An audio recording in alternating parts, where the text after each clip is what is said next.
Okay, so we're on. So we've heard from a number of speakers about the important community aspects of Python, the challenges that poses to some of the people involved in key open source projects and the organisational side of things, some of the risks of burnout that carries, and some of the lived experiences of the people who've been in that position. And one of the things that we thought we should probably do at some point is hear from someone who really properly knows what they're talking about in this area. So, no pressure, it's all fine. So we invited Jackson Fairchild here to come and speak to us all, and we thought it was important to do so in this plenary setting. So Jackson's background, Jackson Fairchild, he is a counsellor, a psychotherapist, an educator, and a consultant with a nerd streak a mile wide, apparently, and a former life in information technology, hopefully not the result of burnout, I hope. Half-half. So Jackson works in private practice as a counsellor and psychotherapist in Fitzroy North as the team leader of the Centre Supervisors at On The Line. This is a large remote counselling service that provides professional clinical support to clients Australia-wide through services such as Men's Line Australia and the Suicide Callback Service. So there's some very essential and significant services that he's involved in helping to provide. He is passionate about self-care, promoting healthy relationships, suicide prevention, and progressive leadership. So please make him feel very welcome.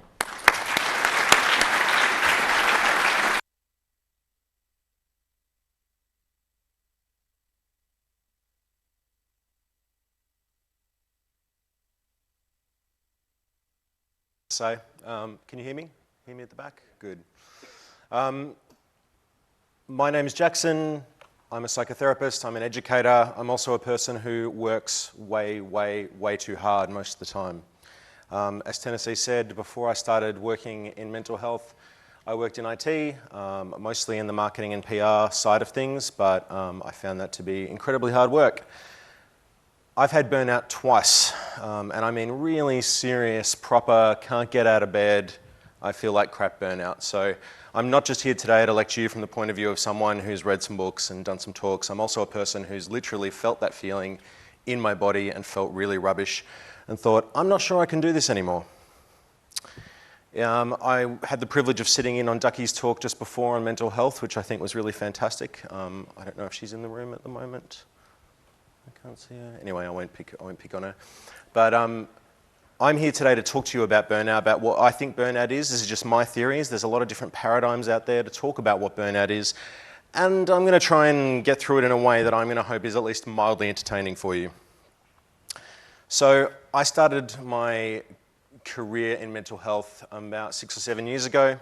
I started in a course where they tell you all the time, you need to look after yourself. You need to look after yourself. You need to look after yourself. You need to self-care. We need to do this thing called reflecting. We need to understand ourselves. And that's kind of all they said. They then threw me out into the mental health world. They get you to go through all these internships. They get you to go out into some of the hardest areas, some of the most depressed areas where there's no funding and they just need students to work there because there's literally no one else who will go out and do that work. And then the entire time they keep stopping you and saying, you look stressed. I'm like, yeah. I'm a second-year student and you've got me working in one of the most depressed areas in Victoria. I'm talking to people who are at the absolute worst, most difficult nadirs of their entire lives. I had a manager who said to me over and over again, are you looking after yourself? Are you looking after yourself? Are you looking after yourself? And after 12 months, I snapped. I turned around to him. I just finished my contract, so I had all sorts of weird social permissions that come when you're 1 foot out the door. And I said, what the hell do you mean by that? And he sort of looked at me and went, oh. And he didn't give me an answer. And I said to me, next time you ask someone that question, you better have something to offer them if they say no and I don't know how. He literally had nothing to offer me. It was a pretty dark time. I felt pretty rubbish. I'd been working 4 days a week as an intake worker. I'd been working 1 day in student placement and I'd been doing my course full time. A little bit stressed, as you can imagine. I was a second-year student and things were going pretty rough. And I had a bit of what you would call a burnout experience. My body started to fall apart, my relationships started to fall apart. I started to feel like I'd made a mistake with my course. I felt like I couldn't continue. and I went to school and I spoke to someone who was really, really fabulous there, the welfare counsellor, who was just this really kind, down-to-earth, no crap kind of person who looked at me and said, "You're burnt out. This is really common. Almost everyone in this course at this point goes through exactly what you're going through." And I said, "Well, if that's the case, why is it structured this way?" And she said, "Yeah, I've been wondering that too." So, you know, that was both very normalizing and kind of weirdly structurally frustrating. But I got through it.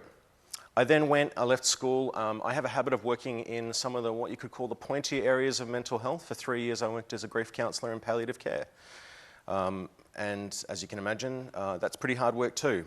I had a similar sort of a burnout experience during that. And again, I had a manager who would say to me, "I'm worried about you. You need to look after yourself. I'm worried about you. You need to look after yourself." And the phrase "I'm worried about you" just positions you in a kind of crappy way, I think. So I'm not here to say today, any of you, that I'm worried about you. I'm here to say that I think everyone has the ability to work really hard and be really stressed and still be okay. That's actually possible. You've just got to make sure that you're fed. And what I believe burnout to be is what happens when the input that's coming into you is blocked by the stresses, whether cumulative or acute, that are coming from the outside world. And I'm going to talk a little bit more about what I mean by that now. And this is a really strong argument. I really, really strongly believe you need to know yourself in order to be able to prevent burnout. And knowing yourself is actually surprisingly hard. Does anyone in this room feel like they know themselves perfectly? Great. So glad we've got one person in the room who's put their hand up. So that person over there, they'll provide all the advice after this. You don't really need to hear me anymore. So there's the important things: food, water, oxygen, internet, all of that basic stuff. But there's also other things that we need in life. There's other things that are the reasons why we go into areas like open source programming.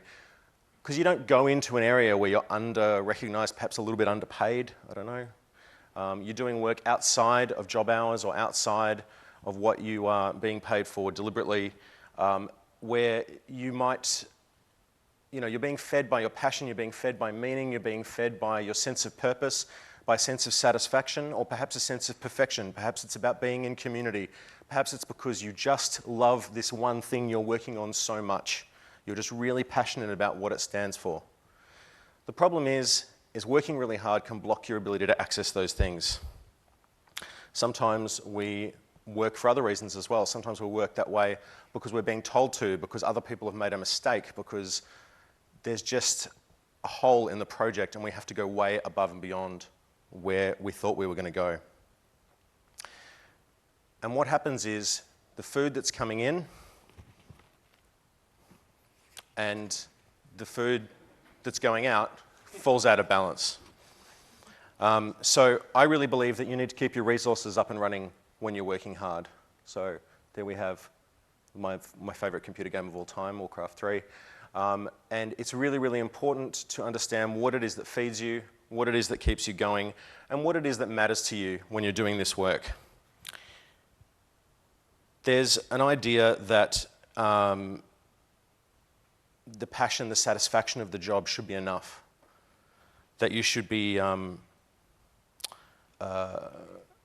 engaged enough that you need to be motivated. You need to sort of stay on top of your work. You need to maintain your own sense of self. But I don't think we actually get taught how to do that at all. And what happens is, over time, either you get stressed, things get a little bit overwhelming, and you start to have what I call a cascade failure in yourself. It depends on who you are, where that starts. For some people, they start losing sleep.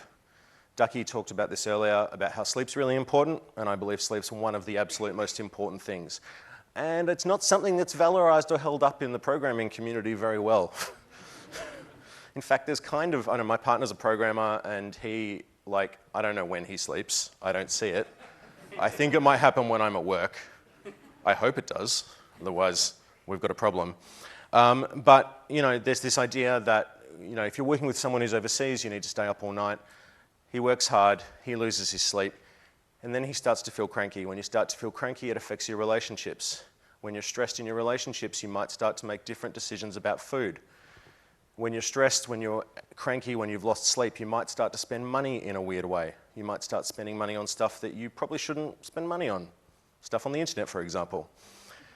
And then suddenly you don't have enough money to be able to pay for the basic things that you would otherwise use to maintain yourself. You end up with a bit of a cascade failure, is what I like to call it. As that starts to happen, as the stress starts to go up, the body has some amazing ways of protecting us from cumulative stress or really harsh stuff. The body has this really great way of going, well, things are getting too much, can't do it anymore. And so it brings down this kind of screen between you and the outside world. People have different words for that. I like to call it depersonalization, which doesn't sound particularly compelling or interesting, but it's when you start to go numb, right? So you start to go numb, you start to not, care. You start to not give a frack, so to speak. Things start to get like they don't matter anymore. You get up in the morning, you go to work, and you're like, oh, why am I bothering? That is one of the most important signs in burnout, both for yourself and for people to notice in you or in each other. And it's one of the most important things that managers need to know when they're managing their staff. I manage a team of high-end clinicians who work with some of the highest levels of suicide and family violence risk in Australia. And if I see my colleagues walk in like this, I know we've got a problem. It's that simple. When you start to numb out, things start to stop mattering anymore. The things that used to satisfy you don't. It doesn't matter if you go on holiday. It doesn't matter if you've got a partner who loves you. It doesn't matter if you've got a cute dog. It doesn't matter if you go exercising. Those things stop working. It doesn't matter how much gold. I don't know if you've played Warcraft 3, but there comes a point. There comes a point where you have too many dudes, and so you start getting less gold back from your mine, and it's, everything starts to go really bad from there. Yeah, I take this really seriously. But there comes a point where no matter how hard you self-care, no matter how hard you look after yourself, no matter how times my manager said to me, are you looking after yourself? The fact was, giving a second-year student responsibility for one phone line for the entire region perhaps wasn't the best decision. There are structural issues that create burnout. It doesn't matter how hard you look after yourself. I could have done anything. I could have gone to therapy every day, and it wouldn't have made a difference. The other thing that happens is we start to make mistakes. And the pride in our work is one of the most important things that keeps us going in our work. If you start to feel like you're not any good at what you do, if you start to stuff up, if your colleagues are starting to look at you over their shoulder and go, you're not someone I can rely on, that has a really powerful effect on your sense of identity. And that can really, really drive you into the ground. If you start feeling like you're not as good as you are, and I hear there was a talk on imposter syndrome. Imposter syndrome gets a lot worse as you start to get burnt out because you do start making mistakes. And those critical inner voices that are often there start to get louder and louder and louder. After a while, everything falls apart and you have a day where you can't get out of bed, you can't go to work, or you turn around to that colleague at work who you don't like too much and you tell them what you actually think about them. It's not good. I had a mistake about a month ago. I've just come back from holiday, thank God. I just had a 2.5-week holiday in New South Wales, which was fantastic. And just before that, I had a moment about 5 weeks ago, I think, when I was talking to my manager and I had a really big rant about something that wasn't working at work.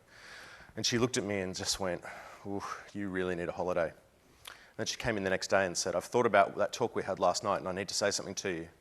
You really need a holiday. So we booked in the leave and that happened. I got home last night, which is why I'm able to do this talk today. Honestly, if I hadn't have done that, I'm not sure I'd be here. I probably would have cancelled my talk on burnout because I was burnt out.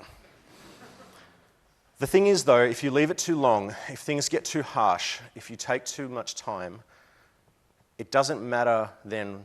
You can't just fix it. You can't just take a week off. You can't just take a day off. One mental health day or even 5 mental health days isn't going to do it.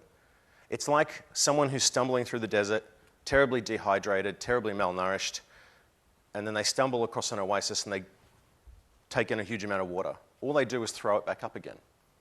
It doesn't work that way when you're really burnt out. It works exactly that way when you're burnt out. You need to be really careful about how you recover. It needs to take time, it needs to be systemic, you need to take time in your relationships, and you need to let everyone know that you're burnt out and you're probably going to be a bit rubbish for a while. And could everyone be a little bit gentle on you? Sometimes as well, there can be a cascade reaction where it can just feel like everything's on fire. You can lose your job, you can lose money. Perhaps your partner says, I'm not sure this is the kind of relationship I want because you're kind of a nightmare to be around. This is when you're in real crisis point.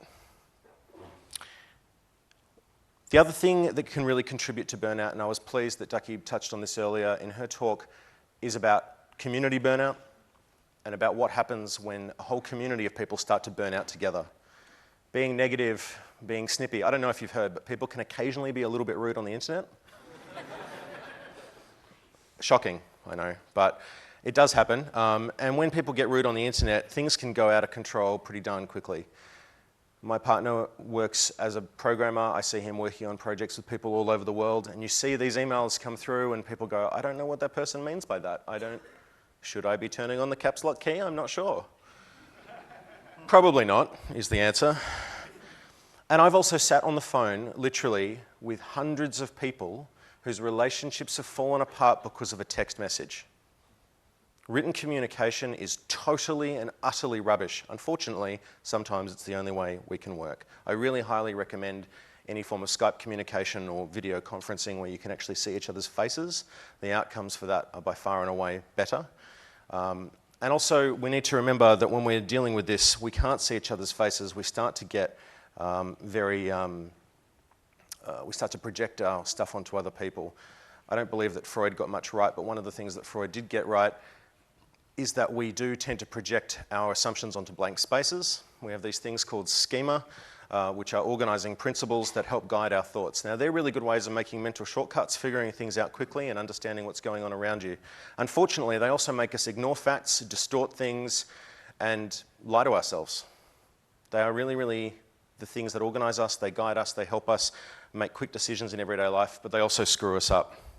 It's really important that when we're giving critique or giving any sort of feedback, that we build that on a bedrock of hope. If you're not telling someone you're doing this wrong, and the reason why I'm telling you this is so that you can improve it, is so that you can do better, because I know that this can be better, then that criticism is not going to help. It's really, really important that as communities, and I say this as someone with an activist past, I've worked a lot in queer activism, where people can get very passionate and very critical of each other. It's really, really important not to call people out, but to call people in. To know and to have faith in their basic goodness.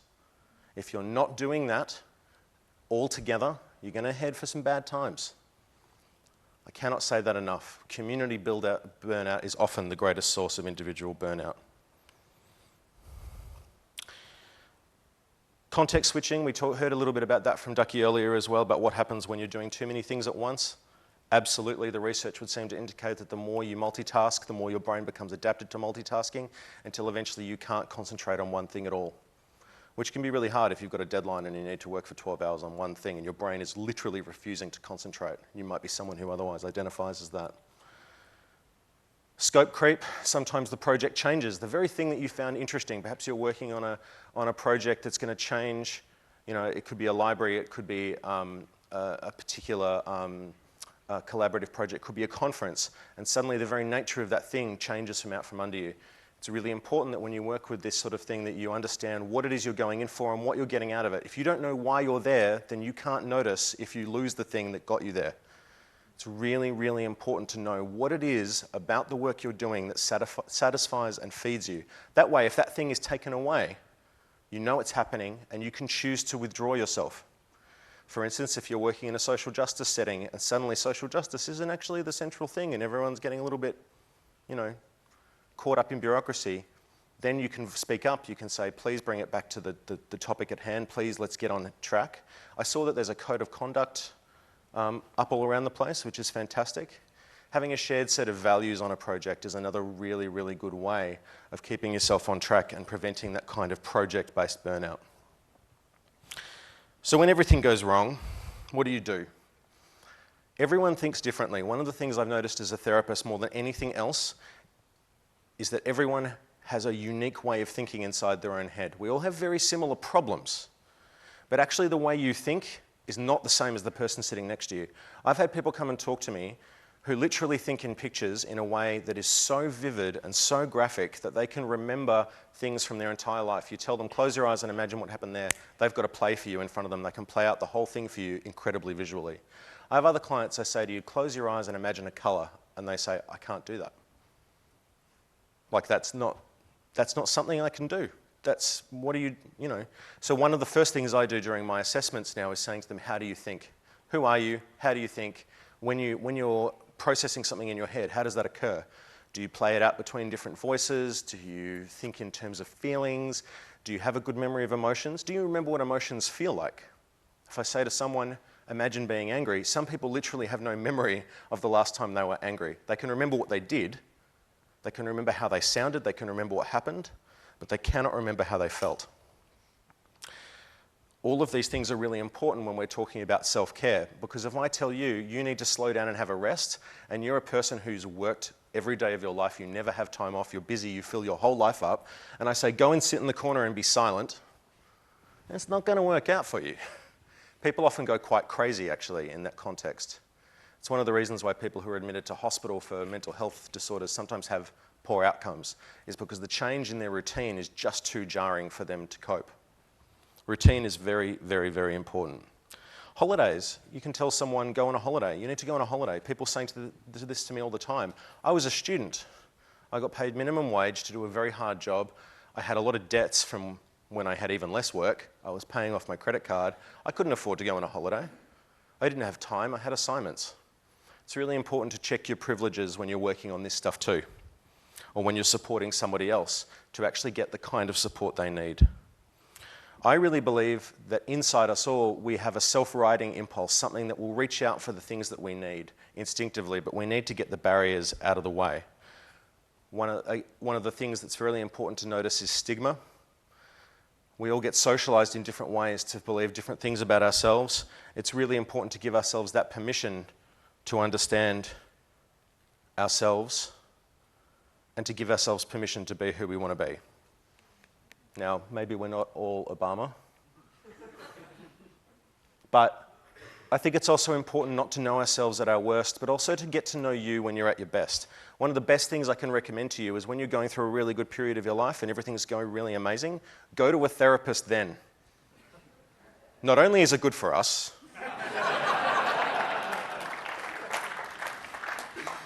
little bit of a selfish moment, but you can then get an inventory, a check-in, and a reflective process to help get a metric about what life looks like when you're well, when you're doing great.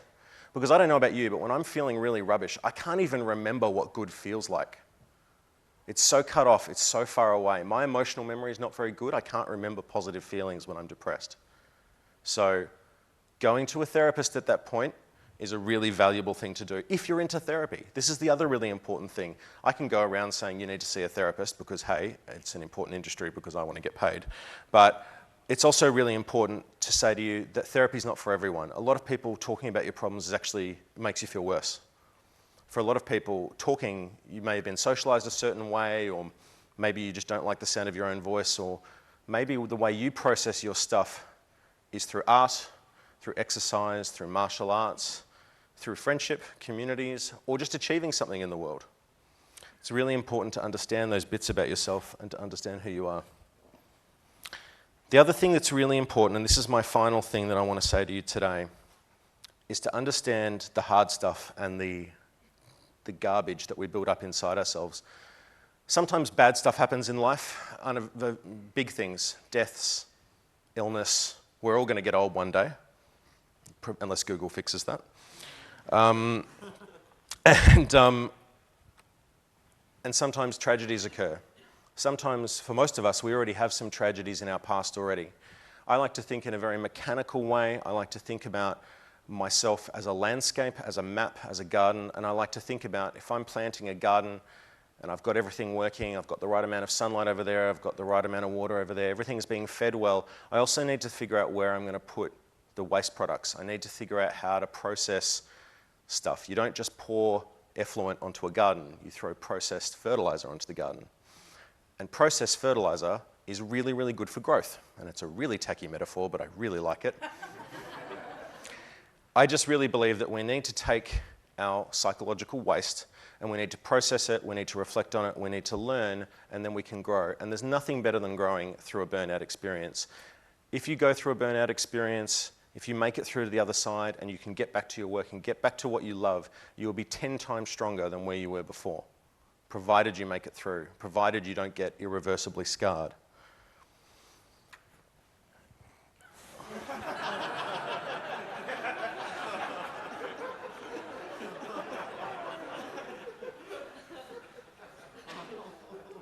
When you're choosing a therapist as well, I encourage you to go in, if you do decide to go and see someone to have a talk to someone, it doesn't have to be a therapist, it could be a coach, it could just be a mentor. Go and see someone who has the qualities you're looking for. Figure out who it is you want. Do you want someone who challenges you? Do you want someone who sits there and softly listens and holds space? Or do you want someone who educates you? I'm a fairly challenging sort of therapist, and I like to educate my clients and make them as much of an expert on what's going on for them as I am, or at least as I think I am, because actually they know a lot more about themselves than I do. And if they don't leave, they're paying me however many dollars an hour, they should walk out of there not just feeling like they've been heard, they should go out there feeling like they've been heard and like they've leveled up, like they can spend those experience points on something that's actually worth having them for. So I really encourage you, no matter what you do, as you go through, figure out who you are, figure out what feeds you, figure out why you're doing the work that you're doing, write that stuff down, tell your friends, get it in your head, understand what it is, whether it's the meaning, the achievement, the sense of perfection, whether you just like nerding out about Python, I don't know. Figure out what that is, protect it, and notice when that stuff gets cut off. It's so important. We only get one life, and this stuff can ruin your career. Burnout is a really serious matter. The rates of mental health outcomes in any sort of community where people are working for love, not money, are really, really high. But so are the rates of transformation, of achievement, and of changing the world. And I really believe, having already spoken to a number of people here today, this is an amazing community. And I really look forward to seeing where you guys take yourselves. Thanks very much.